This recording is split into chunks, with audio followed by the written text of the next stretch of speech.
zero emission, 100% adoption of zero emission trucks in medium and heavy duty truck segments in India by 2047. That is the year of Vikshit Bharat. To achieve this, we have been working closely with many stakeholders such as government ministries, mainly with the Ministry of Heavy Industries and Office of the Principal Scientific Advisor to the Government of India, and also with the vehicle OEMs, charge park operators, logistics service providers. So at CoEZET, we mainly work on these 6 streams: policy, safety, outreach and skilling, and pilot and technology. These 6 streams we are working. On policy front, we have supported government departments to develop policies and technology roadmaps for ZET, and through our initiatives in safety, skilling, and outreach, we are aiming to develop the awareness on ZET, so that is zero emission trucks, to the various stakeholders such as mechanics, technicians, and logistics service providers, first responders, and health officials and policymakers. On technology front, we have worked on projects like development of the overhead automated charging device and developing guidelines for the interoperability standards for batteries, and also developing a methodology to estimate state of health, that is SOH of batteries. So this today's webinar topic, that is the RE Charge Ready Reckoner, is such one of the important initiative of CoEZET. Through this project, we have worked with the CEET at IIT Madras Research Park, that is the Center of Excellence for Energy and Telecommunications. So this handbook on RE Charge Ready Reckoner is focusing on integrating the renewable energy into the charge box. It has a calculator, an Excel-based tool, which will provide the details on how much renewable energy is required, and also how much land is required, what is the investment cost is required for the charge operators, and also what is the return on investment, annual savings, and CO2 emissions expected. So we believe that this tool will be useful to the charge park operators and fleet operators and also the policy makers. With that, it is my pleasure to introduce our speaker for today, Mr. Anson Sando. Mr. Anson leads work across energy systems and planning. He previously served as head of energy programs at IIT Madras Research Park, where he led the initiatives on zero emission energy transition. He also has worked with the California Clean Energy Fund on energy programs, and also Indo-US collaboration related to the energy initiatives. He holds a master's degree from University of San Francisco and is certified under the United Nations Professionals for Sustainable Development Goals program. He is also a fellow at the Clean Energy Leadership Institute and is very much passionate about accelerating the large-scale deployment of clean energy technologies. Mr. Anson, over to you now.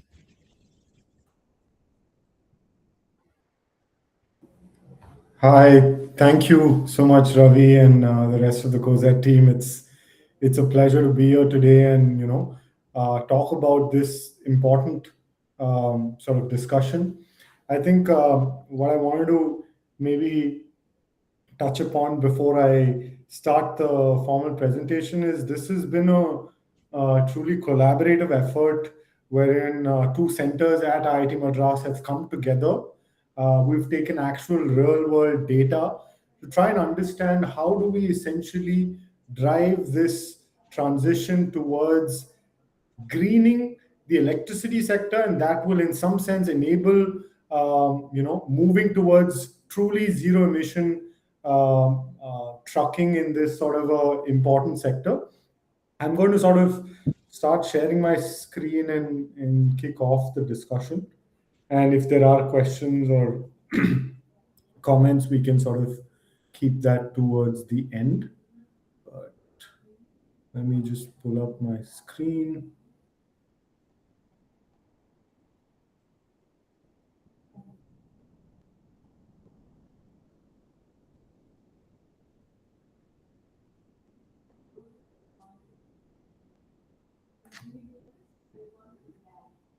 I hope you can see my screen. Yes, sir, it's visible. Okay, great. Yes. So, I mean, we've titled this as Towards a Green EV Revolution, and I'm going to be jointly presenting this along with my colleague Fahira, who's also here. The entire report was essentially done Ms. to. Hanson, your screen is visible. Along with that, the participants list is also Oh, visible. Oh, okay. okay. Is this better? Yes, it is now better. Okay. Right. So this entire presentation is summarizing some of the efforts that we've compiled through this RE Charge Ready Reckoner. I think the report is an excellent handbook that can now be used by charge point operators and ZET charge parks to essentially transition to renewable energy to meet most or all of their energy requirements. And I think the report is already available out in the public, and we'll be happy to sort of answer any questions on the general report as well as what we're presenting today. But I'll just get started off. Just in terms of current scenario in terms of the transport and mobility sector, I think this is one point that all of us know and are probably paying even more attention today is one, India today imports over 85% of its crude oil requirements. Now, this is at a time when there is really a global chokehold in play with the war happening in Iran and all of the impact it is sort of carrying out across the sector and across countries in the globe. It's not only India that's being impacted, but a lot of Southeast Asia, Australia, and many other parts of the world today are already curbing use of petrol and gasoline for vehicles because of the shortage that is coming in because of this war at play. Now, adding to that, I think in India today, the logistics sector, given India's already the fifth largest economy, is extremely, extremely important, with 65 of today's goods moving by the road itself. In fact, I think the picture in the bottom half sort of really conveys it in an accurate manner, in that today only 3% of the vehicles on the road are from the road freight transportation sector, but they contribute over 50% of the emissions of the transportation sector. And if we continue down this pathway, especially at a time when India's economy development and growth is anticipated to rise, we are expected to see almost a 400% increase in fossil fuel consumption in the logistics sector alone. Now, the impact of this is multiple fold. One, it of course worsens the already bad air quality and further exasperates the air pollution problem that we're facing in many other parts of the country today. There is a heavier reliance on crude oil imports, and given the worsening geopolitical scenario in the globe, there is an increasing vulnerability. It is not only going to be more expensive, but today we are at a point where even if we are ready to pay a higher price, the LPG, for example, is not even available to the larger market at large. And what we're saying is we do not want to be in a similar position with oil as well. Although there is talk about a shortage in oil and India having enough capacity if the war continues for an unforeseen period. There is obviously a threat that it can disrupt not only the passenger but also the freight transportation sector, which is of course very heavily dependent on oil for its usage, because India's primary or largest chunk of vehicle fleet is obviously still very much fossil dominated. Now, there is an EV conundrum. I think on the one hand, it's very clear that we are moving towards electric vehicle, but the point that we've been trying to highlight through this report is that EVs are essential for the clean transport and mobility transition, but doing EVs alone is not enough. And the point again that we're trying to highlight is the source of electricity used to charge these electric vehicles matters just as much and perhaps even more today because of the state of where the grid is in its current mix. Just to give you some numbers for perspective, India still generates over 70% of its electricity from coal. Now, what does that mean? That means that all of the energy being used in the electric vehicles today is on average more polluting than even petrol vehicles being used, because on average coal emits close to 1000 grams of CO2 per kWh, whereas oil in some sense or petrol releases around 720 grams of CO2. Now, in addition to this, coal generates, of course, more air pollutants like sulfur dioxide, mercury, and others.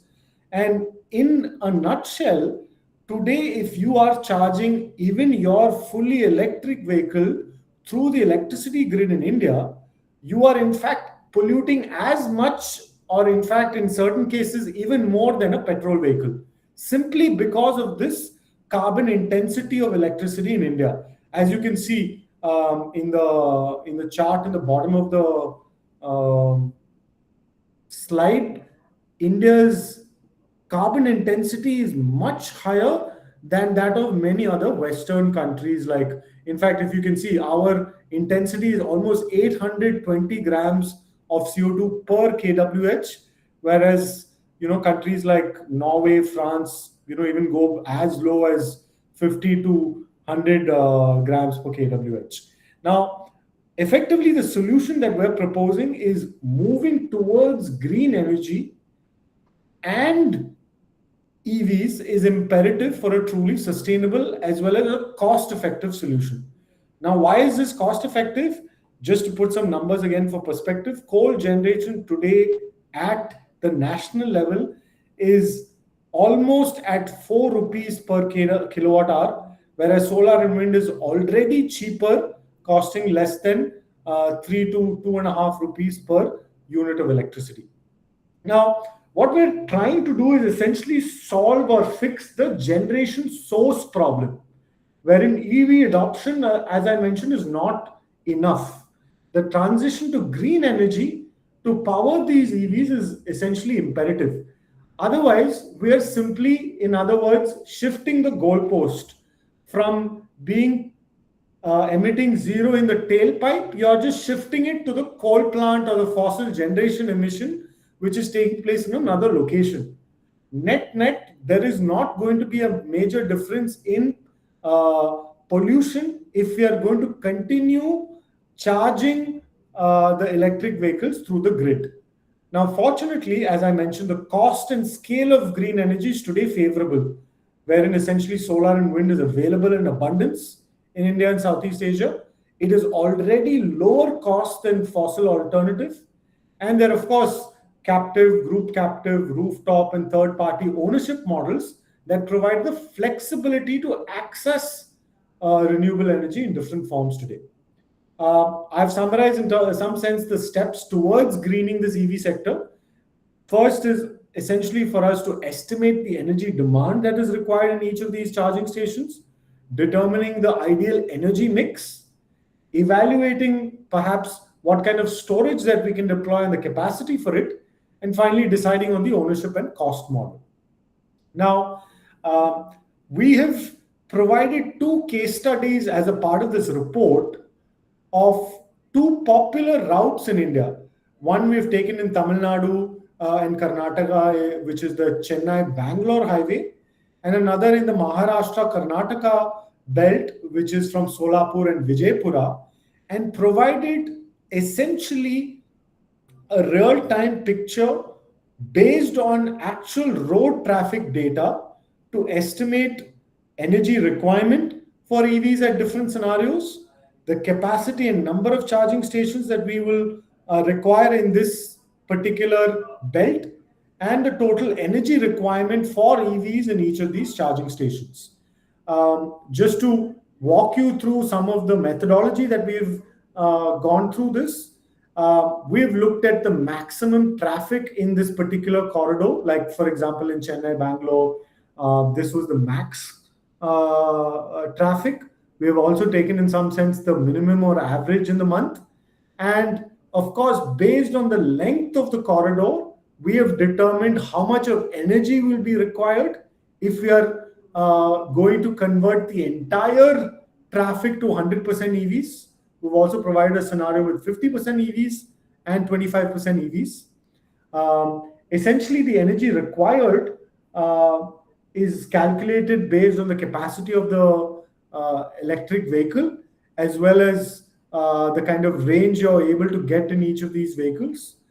Again, we've taken some estimates based on actual real-world data.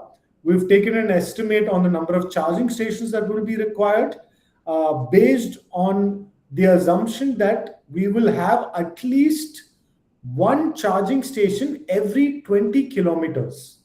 So that is the assumption that we have taken for this particular study. Now, if we want a lesser distance or a longer distance, we can of course tweak the model to figure out what will be the total energy requirement.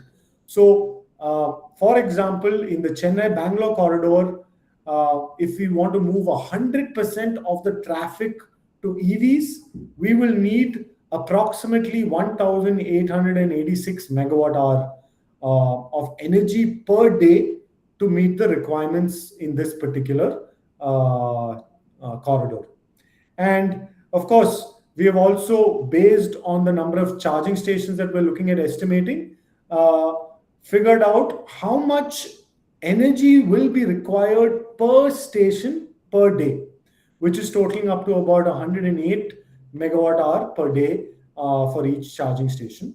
And essentially, we've also provided an hourly requirement of 4,517 units on average that will be required in each of these charging stations to meet all of the requirements at 100% utilization. And of course, we have taken an assumption of 360 kilowatt chargers, which is what we're looking at for these large trucks and vehicles. And that will be approximately about 13 in number. And the capacity per station that we've allotted is about 5,000 kilowatt. Now, we've done a similar analysis for both the belts, that is both Chennai-Bangalore as well as the Solapur-Vijaypura belt. The detailed analysis and the numbers are provided in the report. And if there are questions, then we can, of course, walk you through it as well. But we have taken multiple different scenarios. 100% EV scenario or 50% is then a 25% scenario as well. Then what we're saying is we need to understand and decide the right kind of energy mix. This will essentially be determined based on 3 factors. First, the traffic pattern of the corridor. Second, the right energy mix based on the traffic pattern and the geographic location. And finally, what would be the investment appetite for a charge point operator to essentially set up this kind of a system in their respective locations. Now, we've essentially provided a gist of what it would look like if we were to do solar and wind, because those are the 2 primary sources of energy in the country, at least in India. For a demand or a charge park that has high demand during the day, then of course solar power will be the more ideal source. Whereas for a demand that peaks during the night, in certain highways, in certain locations, nighttime demand is found to be higher. And for those locations, wind power is found to be more beneficial or ideal for the meeting their requirements. And based on the choice of the energy, we can then also estimate the size of the storage. That will, of course, vary based on the load profile as well as the energy generation profile of the respective solar or wind plant. Now, we've also done an analysis. This is done for India across different states.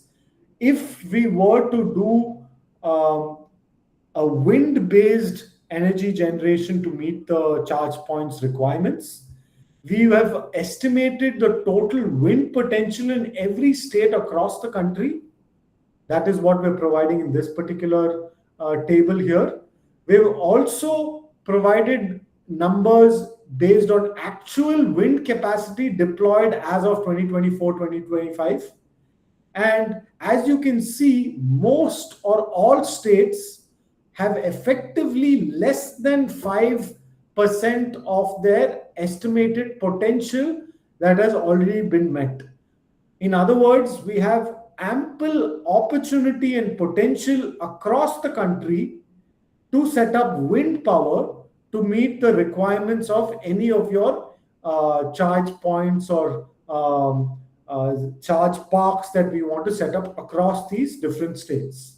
So the point that we want to highlight here is there is enough potential in the country. There is enough demand that is yet to be installed. And it is effectively a question of sizing the kind of requirement that one would need to meet based on the appetite of investment as well as the kind of demand that one would foresee in a particular route, highway, or location. Similarly, we've done a exercise to also ascertain what would be the estimated solar potential across the different states. And as done with the earlier example, we've also provided estimates based on actual solar capacity deployed in the state as of 2024. And as you can see, most states are still fairly under sized in terms of the capacity that is being deployed. And what we want to highlight here again is if the traffic pattern or the charging is estimated to happen more during the morning or afternoon hours, then solar would be the ideal mix. And of course, if you have a continuous or a flat demand across the day as well as the night, then one could evaluate a combination of both solar and wind to meet the requirements of the charge park or designated location that we're looking at meeting. Now, the other piece that we want to sort of highlight is, of course, bridging the gap which is essentially going to come in because of the intermittency of solar and wind. Now, what we're saying is based on the capacity of solar and wind and the load profile, one will then need to estimate the size of the storage. Essentially, what we're trying to convey through this is a solar plant or a charge park that is located in Tamil Nadu will have a very different generation profile and then a utilization or a charging profile in that particular highway and state compared to another location, say for example in Maharashtra, which of course has a very different solar and wind generation pattern, and due to its geographical location and the particular highway density, there will be different load profile in the respective charge parks as well. And what we're saying is that storage will play an increasingly important role because it will be essential to match the varying supply from renewable energy that is going to come from solar and wind with the varying load which is going to come based on the charging patterns of each respective location. And effectively, if we need to address this, we will need to add in storage into the mix. Now, what we're essentially trying to convey is that today it is now possible to move towards 24/7 and 100% renewable at a lower cost than a grid alternative because of the rapid decline or falling costs in batteries. Excuse me.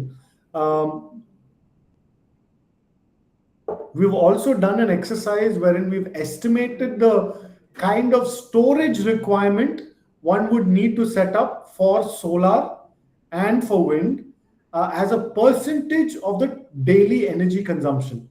So, for example, for the Chennai corridor, we've assumed 3 different types of loads. One is a flat load, which means that there is not much of a variation across the 24 hours. Then we've looked at the morning kind of a peak, which effectively shows that you're peaking during the daytime.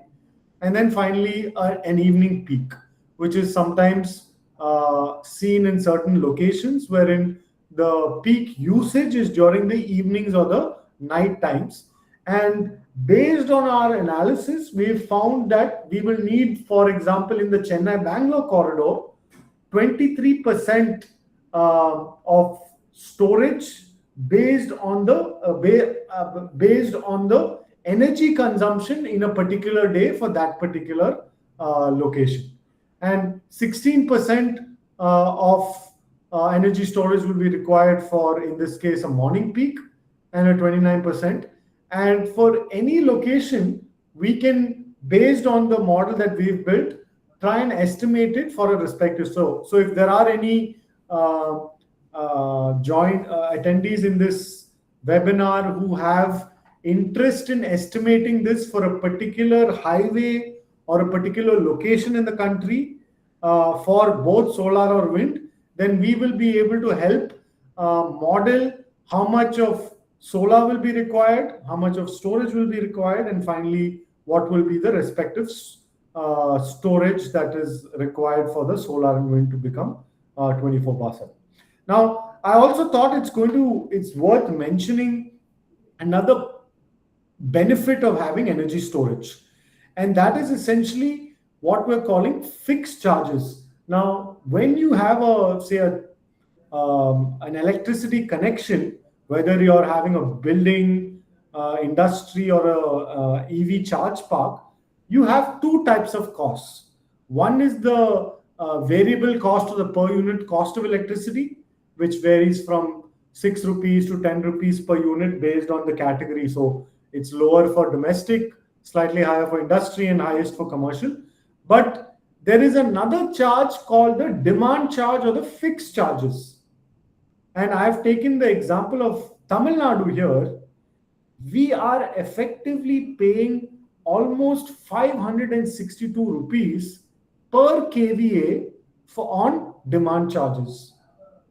And in the case that we have taken of a 5,000 kVA connection or connected load for the charge park that we have assumed, you will need to pay close to 30 lakhs in fixed cost or fixed charges.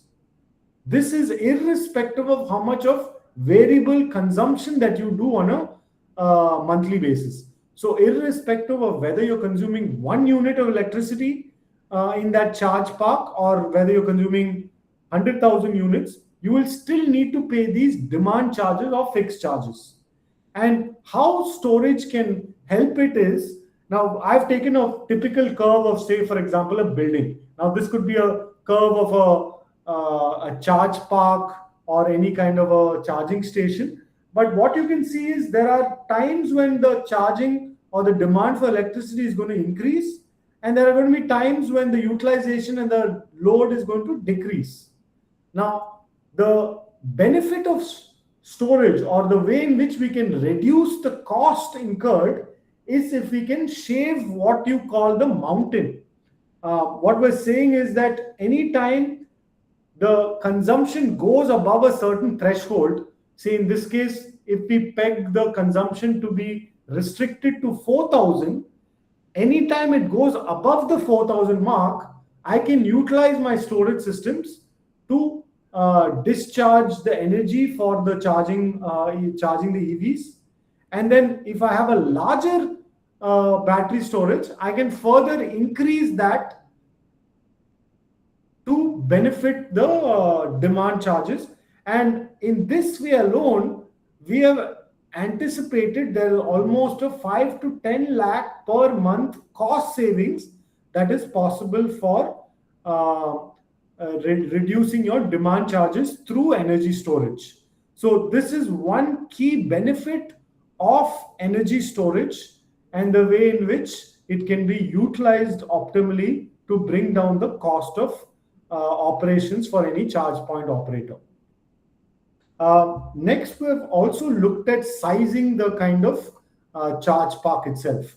This is based on understanding the daily traffic, and we have assumed certain base values. For example, if the number of vehicles per day is about 10, then what kind of solar will be required based on the capacity, and what would be the amount of land that is required for the solar is also being computed and provided for reference.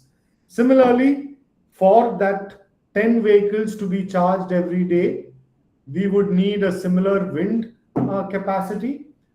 In this case, it's about 0.15 megawatt, and this will be the land requirements for setting up the wind plant for that respective capacity. Similarly, we've provided the model for 50, 100 vehicles per day, and you can sort of see how much of solar is required, what will be the land required for that solar, and the same with wind as well, the amount of capacity required and the land you will be requiring to set up this wind plant as well. The second aspect that we've also looked into is understanding the charging capacity of the station. Now, based on say 5 chargers in one particular station, we have estimated almost 21,600 kWh per day in this particular location and the respective solar and wind capacity that we will require, along with the storage that we will need to meet the requirements of this particular location. Similarly, you can model it out for any number of chargers in the location and get a sense of what will be the solar capacity required, the wind capacity required, and the respective storage that will be needed to deploy this kind of a system in any location around the country. Now, what we're saying is this is a tool that we have developed, and this can be customized and used to model the particular scenario in any particular location, unless we have the traffic data. As long as we have the traffic data and the solar and wind generation patterns, we can of course estimate what would be the respective requirements in each of these locations. Then we move on to what we're calling the ownership models and what will be the cost of setting up these plants. Now, what we're saying is the cost of essentially moving towards a green source, which is essentially solar and wind, for a charge park involves 3 aspects. One is, of course, the cost to set up the solar or wind-based plant on a respective ownership model, which is either captive or group captive. Then we look at what would be the storage and its respective converter costs. And finally, what would be the maintenance or O&M operations and maintenance charges to run these assets for the period of its lifetime. And what we're seeing is that today there is also different types of investment models, both in the form of captive as well as group captive, that consumers or charge point operators can tap into to meet their requirements through renewable energy and solar and wind. In the captive power plant model, all of the equity and ownership lies with a single entity, and the initial upfront investment is much higher, but all of the energy generated and the utilization is for that single entity or charge point operator alone. There is now today a group captive model which is growing increasingly popular because of its flexibility and its ability to provide access to solar and wind for any large consumer, either that is a building or a charge point operator or any other industry, in a cost effective manner, wherein essentially you're pooling together multiple entities and work with what we call an independent power producer, which is effectively taking up the upfront capex costs and providing you the solar or wind energy at a monthly per unit cost that is billed to us based on the actual generation and the utilization that is used by the consumer. Now, this is growing increasingly popular for two reasons. One, the cost or the upfront capital that is required to set up a solar or wind plant reduces drastically. And second, it helps improve the cost or economics of that particular solar and wind plant as well, because you're pooling together multiple entities that can effectively help improve the economies of scale through which these large solar and wind plants are set up to bring down the overall cost of energy in these respective plants. We've also provided, I think a lot of people were very interested to understand what would be the cost of investment required and the respective savings. And as you can see, for a 1 megawatt solar plant in the group captive model, what will be required is as low as 32 lakh per megawatt, whereas for a captive plant, it goes up to 3.4 crores. That is essentially the difference, almost 1/10 of the cost of what it takes to otherwise set up a solar or wind plant. And for wind, of course, it is even higher, the difference, wherein effectively for a captive power plant, one would need to invest close to 8 crores per megawatt.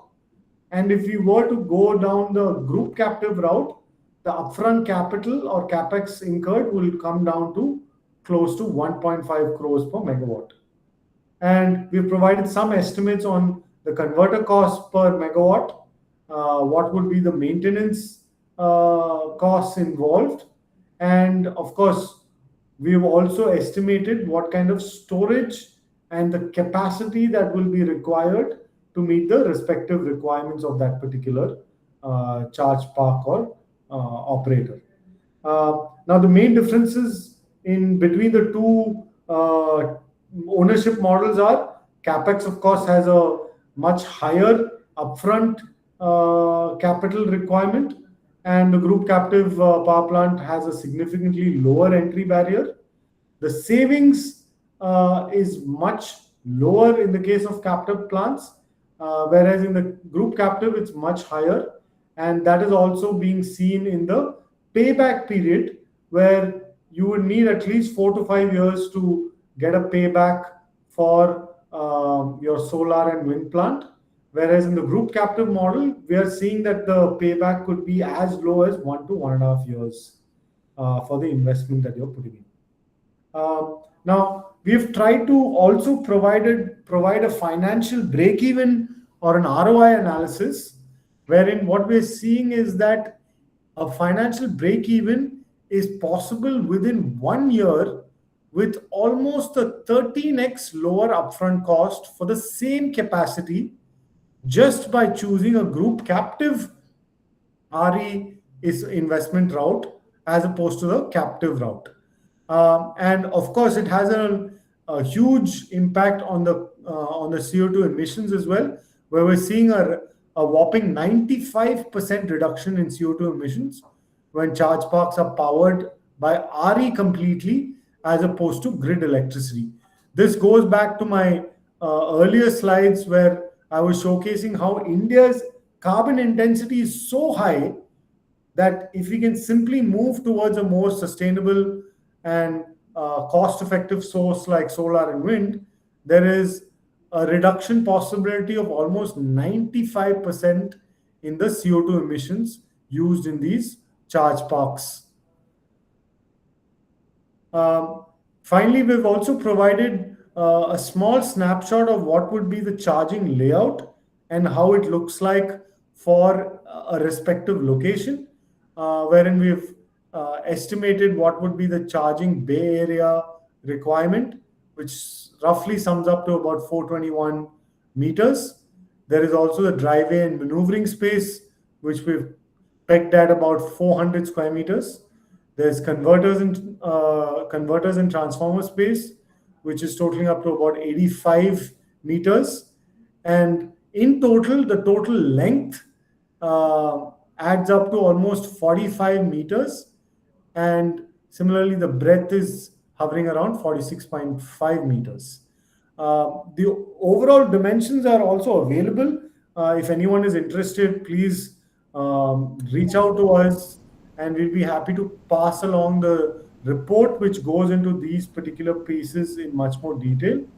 And essentially, what we're trying to say is the overall dimensions, inclusive of pathway for trucks to enter and exit, includes just about 2067 square meters for this particular plant. So it's fairly well understood how the form factor of each of these trucks are going to be. We need to now work together across industry, government, academia to help address the challenges that currently lie with building out charging infrastructure, building it out fast enough, because there are still far too many complaints. I think if any of you own EVs, you understand the challenges of going on a long drive and not knowing whether you will be able to even continue your drive because of the lack in charge that you may encounter at some point. So I think this entire piece is important for us to understand and follow along to bring about a much better understanding. Now, finally, we have also prepared a calculator, and for this, I will hand it over to my colleague Fahira, who will walk you through a actual case or an example of how we've used this calculator, and we're also making this available as a tool for anyone to use if they're interested. So just write to us in case anyone would like to utilize this tool. But over to you, Fahira.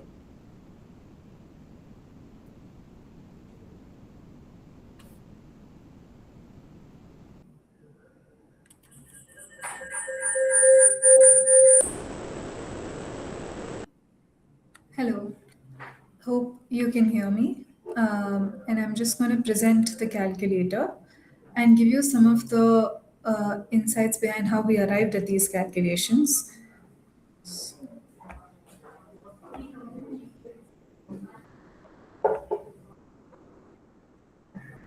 I hope my screen is visible.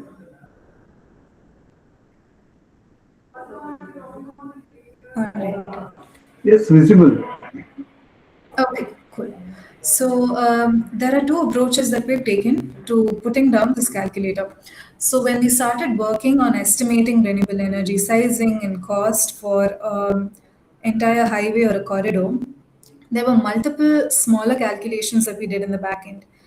Presenting all of that in the report may not essentially be easy or digestible for people when you want to see results from it or you want to make assumptions out of it or check your investments for it.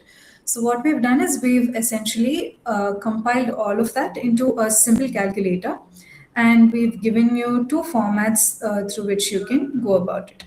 So one is a business calculator, wherein if you have the information of, okay, I'm going to set up my charge park in this highway and I know the proximate traffic in that area, and you have a rough estimate. I'm sure most of us wouldn't exactly know the capacity of the trucks that are going to be there. So we've taken an average between that. And depending on the state that you're located, each state or each location has different potentials of renewable energy mix that you should adopt for. Like Anson had mentioned, let's say you have more more vehicles that are there during the day that stop to charge, then it makes more sense for you to adopt solar. And let's say there are trucks that are parked at night and do charge throughout the night. That means that picking a solar based charge pack would not make much of sense, or you might have to invest a lot into your storage sizing there. So, based on all of these parameters, we've asked you for about 6 inputs from your end. So, you can either take the business calculator approach where you know your traffic and you know your location, or else you can prefer a simple calculator. So a simple calculator is basically for people who know that I have so much land in the corridor and I want to invest in something like this. I either want to invest in putting up my own plant or setting up my own charger. So what will it be for me? So if you just know two of the above parameters, then we recommend you to use the simple calculator. Either way, both of it would give you more or less the same amount of information. So to simply walk you through, so let's say you enter the number of vehicles that you know in a day. Let's say it's yeah, okay. And then you have the length of the highway. The length of the highway, in case you don't know it for sure, you can always Google input it and all of that. And once you have an idea of the investment that you want to make, just like how Anson mentioned, I'm just reiterating it again. If you do have a huge investment appetite, you can have complete ownership of your solar plant. Let's say you own the land, then it will make more sense for you to just set up your captive power plant. In case you don't own land which is big enough for you to put up solar or wind capacity to supplement your needs for EV charge parks, then it makes more sense for you to plan this along with an independent power producer where you can own a part of the share of energy produced in that plant. So that's what we mean by group captive.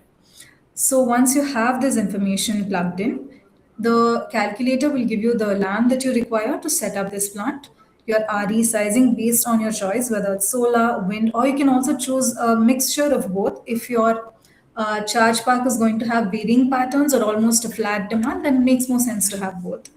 And we've also given you the upfront investment costs that you'll need, and also we've made a comparison on your return on investment.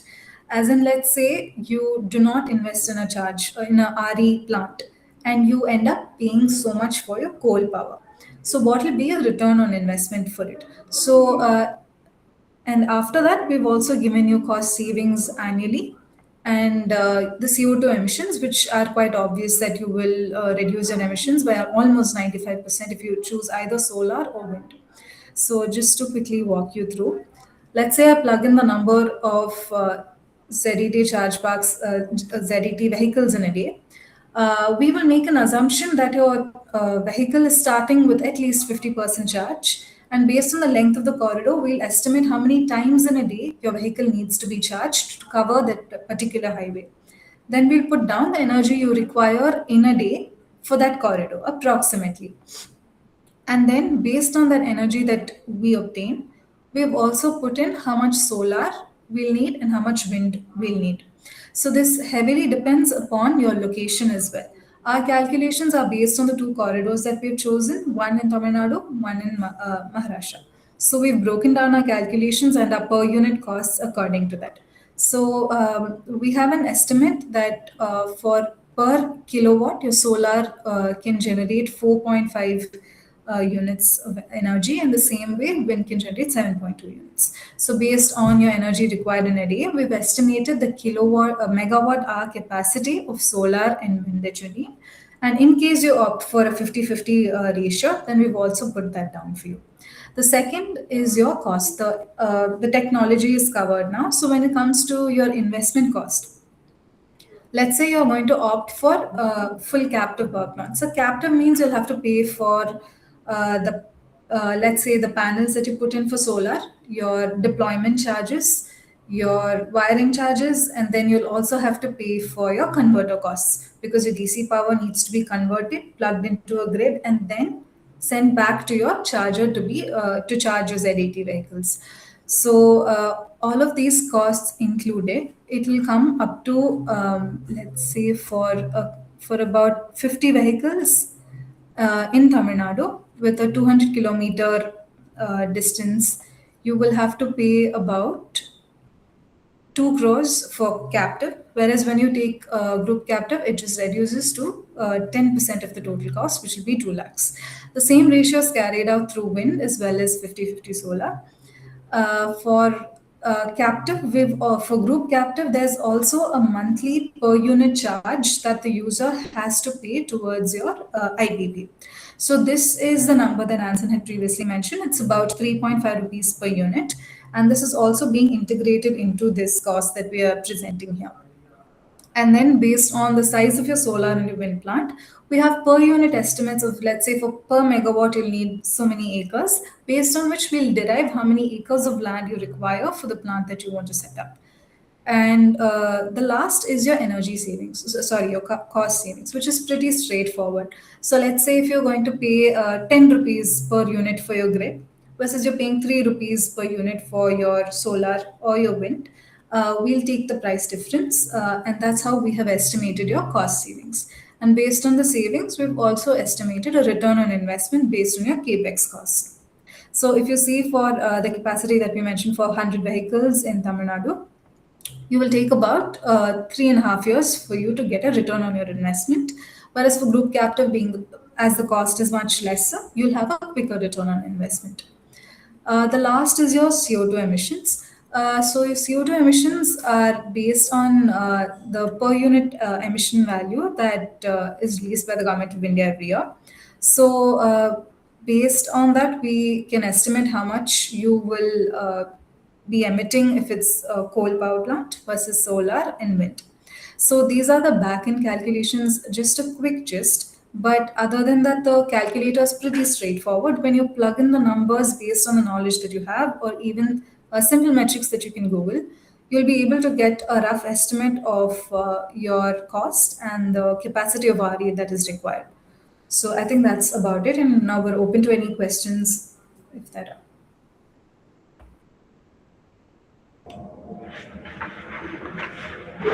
Thank you, Ms. Fahira.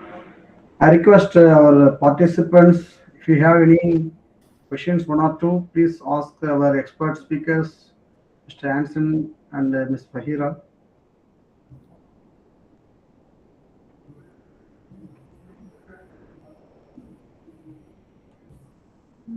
We've also provided the link to the report in the chat, so you can all download the report. But yes, if there are any questions, we are happy to answer them. So, yeah, Vignesh. Yes, sir. It was a fruitful information. A lot of information gathered from you. That's a wonderful session. So here I got in one small doubt. Every 20 kilometer, the charging stations has to be planned. That is what the demand which you have forecasted. Okay. So currently, are we in which stage now? So that that planning part. So 20 kilometer is the demand forecasting, right? So currently, are we in which stage now for achieving that number? So the 20-kilometer number is the same estimate that we've taken to arrive at our calculations. So I think that is still under deployment and not being deployed so far. And we are hoping that post 2030, there will be more of rapid deployments of chargers every 20 kilometers. But for now, all of this is a futuristic roadmap for us to pre-plan, prepare, and also look at the policy angles to get us to that stage. So Vignesh, so you understand that we are talking about a particular corridor, and what we have anticipated that if we have this type of the charging park every 20 kilometer, then the people would not have to worry about charging infra or charging time and all those things. But that will happen eventually over the time. Today, if you look upon Chennai to Bangalore corridor, you may find this charging not as a charging infra, but charging stations, maybe every 50 kilometers or every 70 kilometers. Yeah. And over the time, in next 6 months or next 1 year or next 2 years, you'll find it coming down, maybe 30 kilometers or 40 kilometers. So that planning is what we are not doing planning here. What we are doing here is a projection. If somebody plan to do, this would be a better option for them to do. We are also saying that it's not a very good idea to have such type of a charging park in less than 20 kilometers. So that may not make a good economic sense. That is what the projection and studies is about. Noted, sir. We are not implementing agency. That's what I'm trying to say you here. Got it.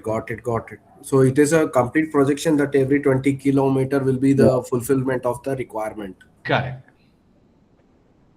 Got it. We can support anybody who would like to implement further. That is what we studied this thing and worked out on the actual problem what we had on 2 corridors. Fair, sir. Got it. So thank you, sir, Dr. Kaushalya, sir. So Dr. Kaushalya, sir, is also from the CET team. He is the CEO of the center. So any questions? Yeah, any other questions to any of us? Vandana, please go ahead. Yeah, thank you for the presentation. I hope I'm audible. Yes. Yes. Yeah, so one thing I would like to ask is why have other models? So here you mentioned about group captive and 2 models. Why have other models like open access or peer-to-peer not been considered for sourcing clean energy? So this group captive and captive are all part of the open access. They're just different mechanisms under the open access rule. So the 2 most popular forms of open access models that is currently being deployed in the country today is captive and group captive. When we look at peer-to-peer, of course, it's something that we personally believe will certainly come in, but the adoption in the current scenario is still very low. Like if you look at peer-to-peer energy, it's like just started or less than 1% of India's energy consumption or trade is happening both peer-to-peer. Whereas primarily it's either captive or group captive. So Bandana, just add on the answer. So that's what is right now popular is we have added, but that does not mean that other things cannot be added in the future. So if let's suppose peer-to-peer right now is very popular on the industrial level, that's where the large energy is getting consumed. At that level, it is still going on. But what we are talking about is couple of megawatt hour. Not even we are talking about hundreds or 500 or 1,000 megawatt hour system. So we are not touching to the gigawatt hour. So once we would be in that particular case, that would also be okay. And why peer-to-peer? We can also look upon to interstate, intrastate, intercontinent, intercountries. All those things could be a viable solution tomorrow whenever such needs arises. All right, thank you. And just one more question. There was a table displaying the sizing of the battery storage system. So could you just explain how those values were arrived at? Yeah. So basically, we've taken these 2 case studies, right? And what we've done is for each of these case studies, we've arrived at an average hourly daily pattern. And for this daily pattern, we've mapped against this the daily solar generation in that location and the wind generation. So based on these patterns, we see if there's an excess. And then we estimate a storage size large enough to store the excess that is being generated. So that's how the numbers were arrived at for storage. It's based on the actual numbers that we have for these 2 corridors, as well as some of the case studies that we have worked on apart from this project that have almost always been around the 30% range for the requirements that we've observed. Oh. Okay, thank you. Yeah. Okay, participants, I think we are running short of time. If you have any questions. Yeah, we can quickly take 1 or 2 more. Jay Ganesh, please. If there's interest, it's always good. Let them ask questions. Yeah. So I'm from OEM background. So when we approach all the fleet managers or fleet owners for electrifying, the biggest challenge is that they say charge points are not available. And when we bring in stakeholders to put up charge points, then they have anxiety whether minimum requirement of trucks will come to their charge point or not. This is the current challenge in the industry. So is there any policy recommendation given in the report so that all these stakeholders, fleet owners and charge point operators are able to, these investors are able to are brought in a single platform to implement these solutions? Anton, if you want me to answer. Go ahead. See, it's basically a chicken egg problem, correct? People say, no, this should be first, that should be first. But if you look upon, it's not the same set of the people who is doing the charge park and the also manufacturing the vehicle. Those are two different or multiple different categories of the people, and each one is working independently. So there would not be a chicken and egg problem. Let me make it sure to you. Charging infra is getting developed independently. Vehicle manufacturers are making vehicle independently. And what we believe that in another 6 months or a year and a half or two, both of them will converge that, okay, now we have sufficient infra for both the sides. So in any new tech, this is how it starts, and it is going to happen same thing here also. Yeah, Anton or if you wanted to add something. Yeah, I mean, I think as Dr. Kaushal just sort of addressed that problem, it's essentially demand that needs to get picked up. But I think it's very clear that there is now a transition towards EVs. In the two-wheeler, three-wheeler segment, it's almost reached at par.